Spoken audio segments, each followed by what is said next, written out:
Welcome, everyone, to a world where the wilderness holds its breath, and every rustle in the leaves could be a step closer to terror. Tonight, we're venturing beyond the well-trodden paths and into the shadowy heart of America's most majestic landscapes. Forget what you know about peaceful forests and breathtaking mountain vistas. We're about to uncover the terrifying secrets they've been hiding. Tales of vengeful spirits, ancient predators, and human malevolence that will make you rethink your next camping trip. Dim the lights, put on your headphones, and prepare to have your blood run cold. This isn't just storytelling. This is a descent into the dark folklore that locals whisper about and that survivors desperately try to forget. And if these stories are enough to send a shiver down your spine, don't forget to like, share, and subscribe to our channel. Every subscriber helps us keep the lights on and keeps the shadows at bay. Let's begin. 1. The Burning Curse of the Adirondacks, New York. The air in December 2020 was so crisp, it felt like breathing ice, but our excitement burned even hotter. My girlfriend Mia, our college friends Tom and Lily, and I were heading into the Adirondack Mountains for a winter camping trip. We pictured pristine snowscapes and quiet trails, a perfect escape from the city. We drove deep into a secluded area near Lake Placid, the kind of place where your cell signal dies and the world shrinks to the immediate surroundings. The forest was a true winter wonderland, but the silence wasn't peaceful. It was a profound, suffocating stillness, as if the very woods were holding their breath, listening. As we scouted for a good spot, we stumbled upon an ancient, circular stone fire pit nestled in a small clearing. It looked long abandoned, yet a faint, earthy scent of burnt wood hung in the frigid air, and an inexplicable warmth emanated from the cold stones. It felt unsettlingly recently used. That first night, our anticipation of cozy campfire stories quickly turned to unease. We lit a fire in the ancient pit, but the flames erupted with an unnatural, predatory vigor, leaping far higher than they should have. Mia, usually so animated, grew eerily quiet. Her eyes, reflecting the wild firelight, were wide with dawning terror. She leaned into me, whispering, "Ethan, do you hear that? From the fire, it sounds like singing, an old lullaby, but so sad." Tom, ever the skeptic, tried to joke it off as forest ghosts, but I saw the nervous flicker in his eyes as he scanned the tree line. His usual bravado was noticeably absent. The next morning, a fresh dusting of snow lay like a pristine white blanket. As we emerged from our tent, we saw them, tiny footprints, unmistakably those of a small child, meticulously circling our tent. There were no tracks leading into or out of the clearing, no disturbed snow beyond that eerie perimeter. It was as if the child had materialized, taken a silent, deliberate stroll, and then simply vanished. Lily suddenly shrieked, pointing a trembling finger into the dense, snow-laden pines. There, I swear I saw a little girl in a red coat standing right there. But when she blinked, the figure was gone. We tried to rationalize it, but the image of those impossible footprints burned into our minds. That second night, the chill in the air was bone deep, and the fire roared even more violently. The crackling sounds seemed to contort into a desperate, guttural whisper that grew clearer, chillingly personal. Give me back my warmth. Mia gasped, her body trembling uncontrollably. Then she was sobbing. Ethan, I see her again. The girl in the snow. Her face is burned. She's looking right at us. Her words hit me like a physical blow. We frantically tried to smother the monstrous flames with snow and dirt, but they defied us, flaring back to life with each desperate attempt, as if some malevolent entity clung to their heat. We were trapped by a fire that refused to die.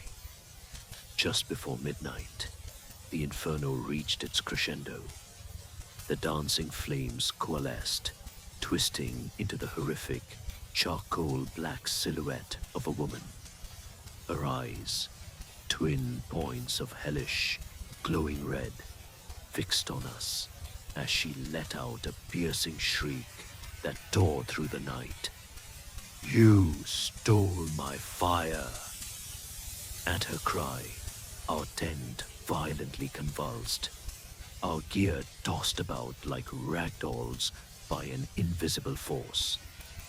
Mia screamed, then mercifully collapsed into unconsciousness. Through the chaotic shaking, I saw the little girl in the red coat standing directly behind Mia, a small, translucent finger pointing accusingly at me. Tom, with the raw instinct of a survivor, snatched his flare gun and fired it skyward. The blinding white burst of light momentarily illuminated the entire clearing, and then, as suddenly as it began, everything ceased. The monstrous fire vanished, the shaking stopped, and an unearthly silence descended. The next morning, the ancient stone fire pit was gone without a trace, as if it had never existed. Inside our disheveled tent, nestled among our scattered belongings, I found a brittle, yellowed newspaper clipping. It detailed a tragic family fire in the Adirondacks from 1890, eerily describing a little girl who died in a red coat. We evacuated immediately. Mia never camped again, her fear of fire now a deep-seated phobia. My subsequent research led me to the chilling legend of the Fire Wraith, a vengeful spirit said to haunt the Adirondacks, forever seeking the warmth stolen from her. The lesson was etched into my soul. Never build a fire on someone else's campsite. It might not be abandoned. 2. The Stalker of Big Sur, California. After losing my job, the concrete jungle of the city became unbearable. I, Chloe, 28, a freelance photographer, sought solace in the raw, untamed beauty of Big Sur, California, hoping a solo camping trip in the Kelhe fall of 2021 would bring clarity. I chose a remote campsite near Pfeiffer Beach, mesmerized by the towering cliffs meeting the crashing ocean. The vistas were breathtaking, but the profound isolation amplified every rustle of leaves, every distant wave, making every sound feel like a precursor to something sinister. As I drove the winding coastal road, my eyes caught a peculiar sight. A man in a full camouflage jacket, standing perfectly still by the roadside. His gaze locked on my car with unnerving intensity as I passed. On my first afternoon, completely absorbed in capturing the golden hues of the sunset through my lens, a prickling sensation crawled up my spine. I felt watched.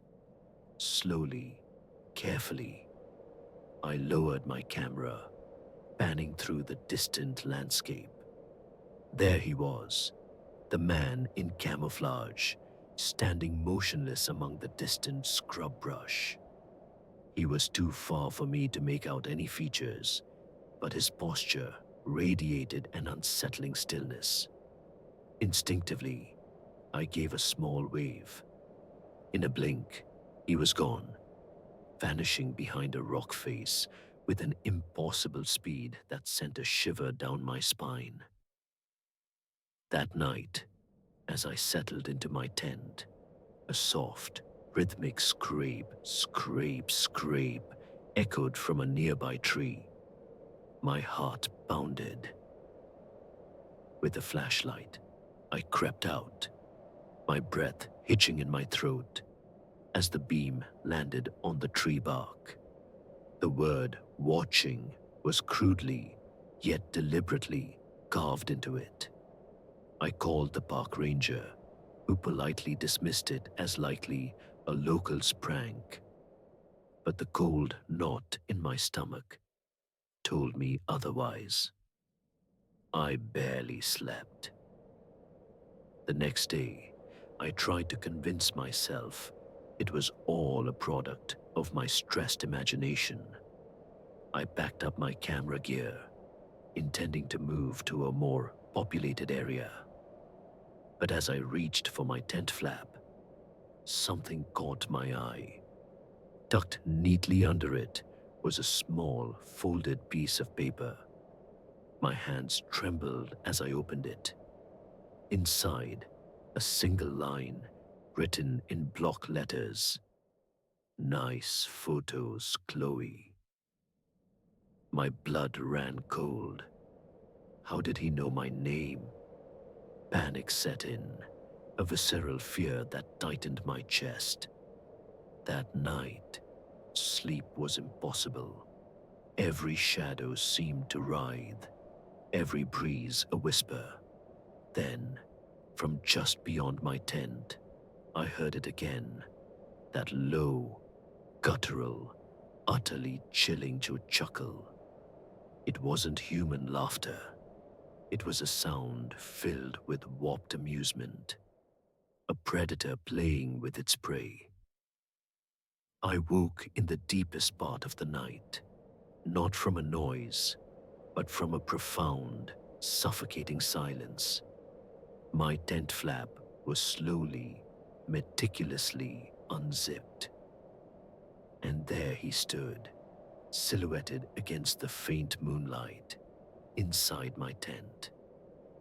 He was holding my own hunting knife, a horrifying wide smile stretched across his face, and he whispered, his voice a gravelly caress, "You're fun to watch." Pure terror ripped through me. I screamed, a raw, primal sound, and blindly swung my heavy flashlight, hitting him square in the face.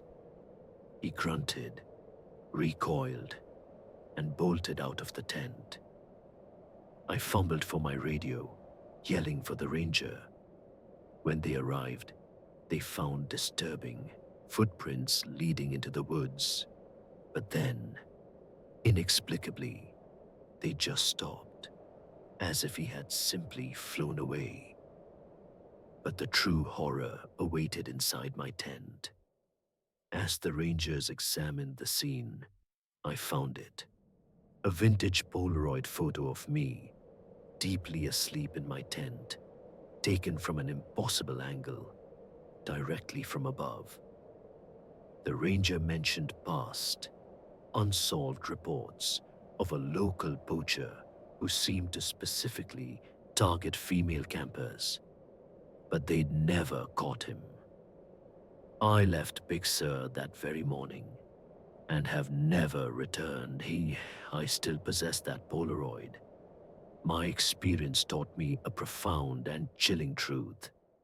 Solo camping sounds freeing, but always have a way to call for help. 3. The Wendigo's hunger in Upper Peninsula, Michigan. The Upper Peninsula of Michigan, in the fall of 2019, was a vast, untamed wilderness. I, Lucas, 30, along with my hunting buddies, Tom, Sarah, and Mike, journeyed there, seeking the thrill of the hunt and the camaraderie of the wild. The UP was notoriously raw and wild, but what truly unsettled us were the whispers of the locals. In a dimly lit bar in a forgotten town, an old man with eyes like ancient stones fixed on us, his voice a low, gravelly warning. Don't eat meat near the lake at night. It smells the blood, and it will come for you. We laughed, dismissing it as quaint folklore, but the chilling gravity in his voice lingered. Our first night, nestled by the crackling fire, we roasted venison, the rich scent mingling with the crisp autumn air. Suddenly, a sound pierced the silence, a howl. It wasn't the familiar, mournful cry of a wolf. This was elongated, guttural, and undeniably laced with something desperate and predatory. Mike, always quick with a morbid joke, quipped, "Sounds like a Wendigo." But even he looked uneasy. The fun had abruptly ended. The next day, as we tracked deer deeper into the forest, we discovered something far more disturbing than game trails. On a towering pine, at an impossible height, were claw marks, not shallow scratches, but deep gouges that tore through the bark, far too large and brutal for any bear we knew. They spoke of immense power and razor-sharp talons. Later, near our camp, Sarah, her face pale, called us over. There, arranged in a chillingly deliberate circle on the forest floor, were freshly gnawed animal bones. It looked like some macabre ritual, not the work of scavengers. The unease morphed into a creeping dread. That second night, a profound, heavy silence pressed in on us, broken only by the crackle of our fire. We had decided against cooking meat, hoping to appease whatever was out there. But then, the howls returned, closer this time, echoing through the trees. And then, distinct, guttural, and chillingly clear, a voice called my name from the impenetrable darkness just beyond our firelight. "Lucas, I'm hungry." My blood ran cold. I peered into the blackness, my flashlight beam cutting through the inky void, and there they were. Two glowing red eyes, impossibly tall, burning steadily, just beyond the reach of our light. My heart hammered against my ribs, a frantic drum against the growing horror. Just before dawn, the air grew heavy, almost suffocating. A gaunt, impossibly tall silhouette, easily 8 feet, with grotesque antlers twisting from its head, and those malevolent red eyes emerged from the tree line. It was no animal. It was a skeletal, starved parody of a human, its skin stretched taut over bone. It let out a horrifying, primal shriek that tore through the night. "Feed me!" Then, with a terrifying lunge, it tore at our tent, its claws ripping through the fabric. Tom, ever the protector, aimed his rifle and fired a warning shot into the air. The deafening report temporarily stunned the creature. It vanished as quickly as it appeared, but a sickening, putrid stench of decaying flesh lingered, making us gag. The next morning, huge, unmistakable claw marks led from our camp to the frigid lake, where they abruptly disappeared under the icy surface. An Ojibwe elder, we found later in a remote cabin, simply nodded when we recounted our tale. "It was the Wendigo," he stated, his voice devoid of surprise. "It hunts those who desecrate its forest, those who feed their hunger without respect." We abandoned our trip, leaving the haunted wilderness behind. The chilling realization settled deep in my bones.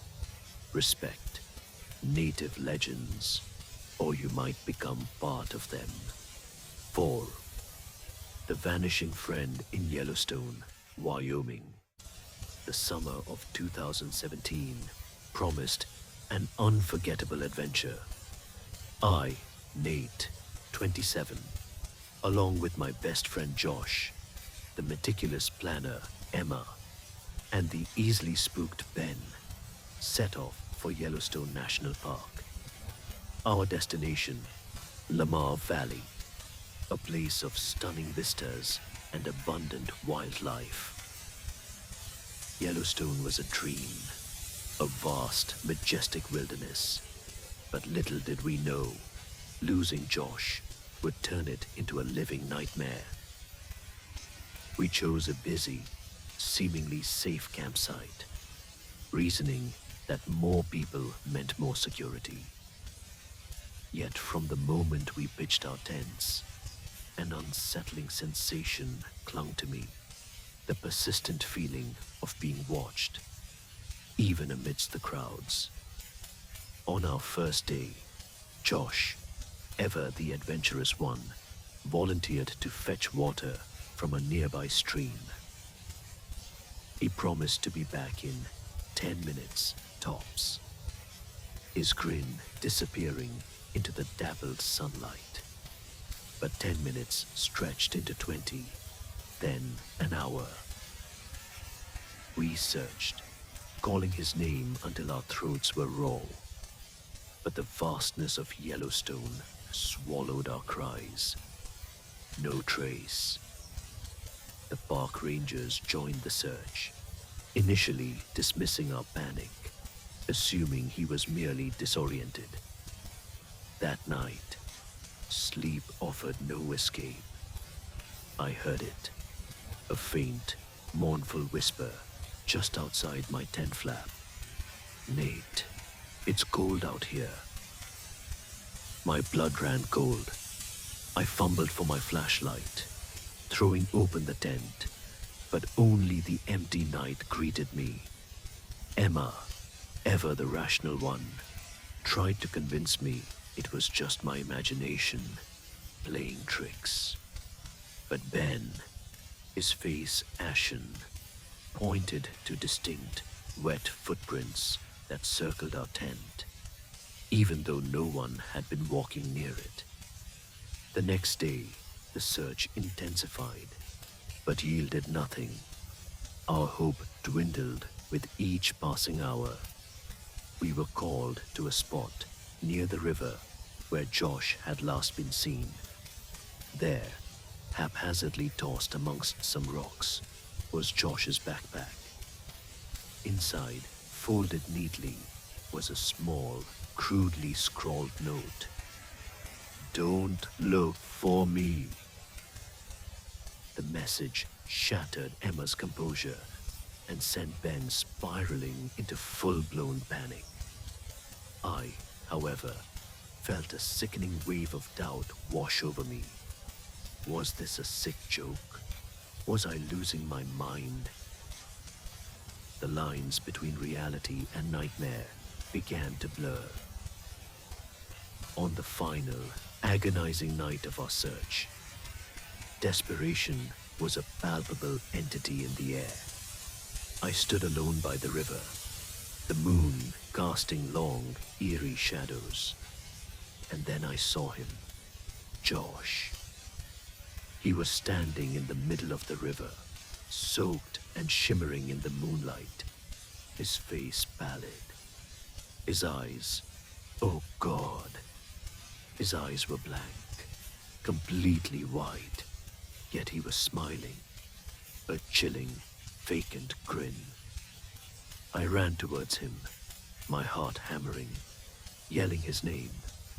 But the moment my fingers brushed against his outstretched hand, he dissolved, like mist in the wind.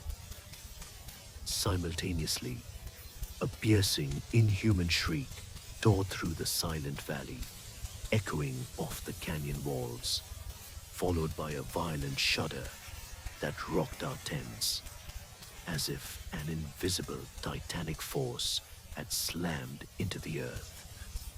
The rangers, alerted by the commotion, later found Josh's boots neatly placed at the river's edge. His body, however, was never recovered. To this day, I still hear Josh's whispers when I'm alone. The harsh lesson I learned in that beautiful, terrifying park will stay with me. Never let anyone wander off alone, even in a crowded campground. 5. The Skinwalker's game in Navajo Nation, Arizona. The spring of 2020 found me, Kayla, 24, along with my cousin Derek, camping on the fringes of Monument Valley, near the vast, sacred lands of the Navajo Nation in Arizona. The desert was a harsh, stark beauty, all towering red mesas and endless skies. But from the moment we stopped for gas, the locals' warnings about skinwalkers clung to the air like dust.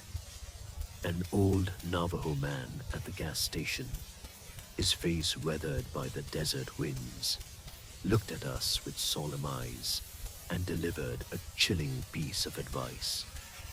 Don't answer if you hear your name at night, especially if it sounds like someone you know. Derek was intrigued, but I felt an immediate prickle of unease. Our first night, as the desert cooled, a dog began barking somewhere in the distance. Its barks grew frantic, desperate, and then, abruptly, cut off in a chilling, unnatural silence. I forced a laugh, trying to dismiss it, but then, a movement in the periphery caught my eye. A coyote stood near our tent, its gaze fixed on us. But it wasn't just a coyote.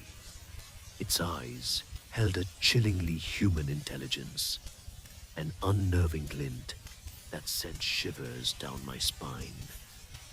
The next day, we discovered fresh human footprints circling our tent, clearly visible in the sandy soil.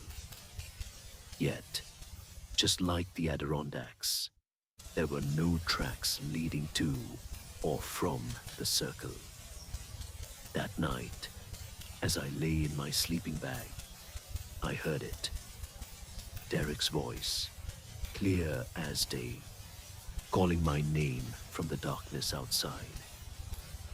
Kayla, come, help me. My heart leaped, but then I remembered the old man's warning. I looked over. Derek was sound asleep in his own sleeping bag. A wave of ice washed over me. Then, from outside, I heard a low, monstrous chuckle, a sound that was half human, half animal, utterly grotesque. And through the mesh of my tent, I saw the coyote again, this time standing perfectly upright on its hind legs, its human-like eyes fixed on me, a chilling smirk on its snout. On the final, most terrifying night, the game escalated. I heard shuffling outside, then the soft, deliberate unzipping of my tent. A figure stepped in.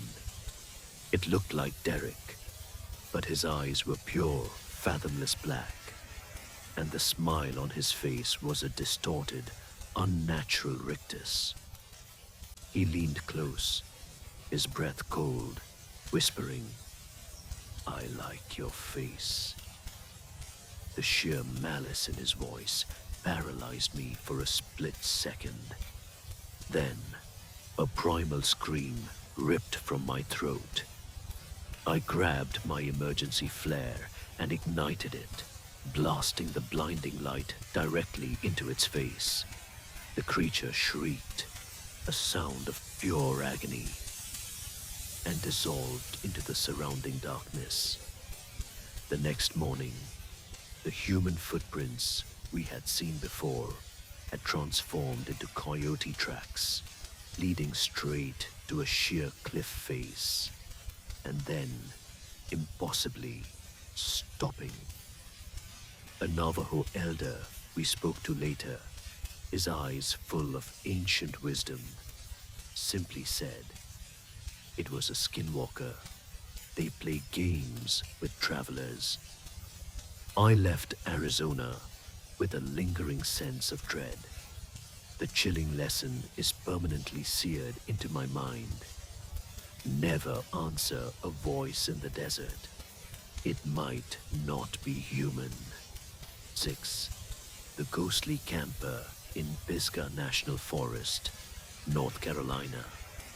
The summer of 2022 was meant to be my quintessential American experience. As Min, a 23-year-old international student from Vietnam, I embarked on a camping trip with my American friends, Alex and Sophie, to the majestic Pisgah National Forest in North Carolina. We chose a beautiful spot near Looking Glass Falls, a place renowned for its beauty, but also whispered tales of lingering spirits. Pisgah truly felt like a dream, with its ancient trees and misty waterfalls.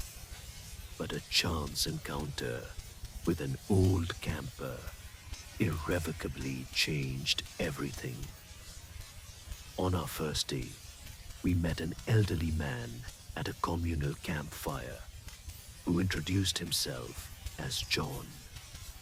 He had a kind, weathered face and a quiet sadness in his eyes. He shared his coffee and eventually a heartbreaking story. His son had vanished in these very woods 10 years ago. He pulled out a faded, creased photograph of a smiling young boy standing beside a tall pine tree. "He loved this spot," John murmured, his voice thick with unspoken grief. That night, as I lay in my sleeping bag, a sound drifted through the quiet forest, a soft, melancholic lullaby. It was the exact melody my mother used to sing to me as a child in Vietnam, but this time, the words were in English. Alex and Sophie, asleep beside me, seemed to hear nothing. Then, through the tent mesh, I saw him, The boy from the photograph, standing silently near our tent, tears streaming down his face, his small hand pointing into the deeper, darker woods. The next day, a strange compulsion led me to explore deeper into the forest, away from the main trails. We stumbled upon it, an older, completely abandoned campsite, hidden by thick underbrush. It was overgrown, eerily quiet, and scattered with rusted, faded children's toys. It was John's camp. Sophie suddenly gasped, pointing into the trees. "Look! John!" But the figure she pointed to seemed transparent, and it had no shadow. It vanished before our eyes. On the final harrowing night, I woke to a cold breath against my ear. The boy from the photograph was standing inside my tent, his eyes pleading, his voice a barely audible whisper. "Help my dad." An overwhelming sense of sorrow, rather than fear, washed over me. I got up and followed him. He floated through the trees, a shimmering, translucent guide, leading me deeper into the very woods he had pointed to. Eventually, he stopped beside a gnarled, ancient tree. My heart froze as I saw it, a small pile of child-sized bones, barely visible beneath a thin layer of moss and leaves. Beside them lay a weathered, familiar hat, John's hat. A scream, raw and desperate, tore from my throat. The moment I screamed, the boy's shimmering form faded away completely. Rangers, alerted by my cries, confirmed the tragic truth. They were the remains of a child, missing since 2012. John and his haunting photograph were nowhere to be found when they searched the abandoned campsite. I am certain that John was a spirit, forever bound to these woods, searching for his lost son. This heartbreaking encounter reminded me of the ancient Vietnamese legends of Ma Thray, child ghosts, restless spirits of children who wander, seeking their loved ones or guidance to the afterlife. The experience etched a profound truth into my soul. Some campers stay in the woods forever, searching for what they lost. And there you have it. 6 terrifying tales, 6 chilling warnings from America's wildest lands.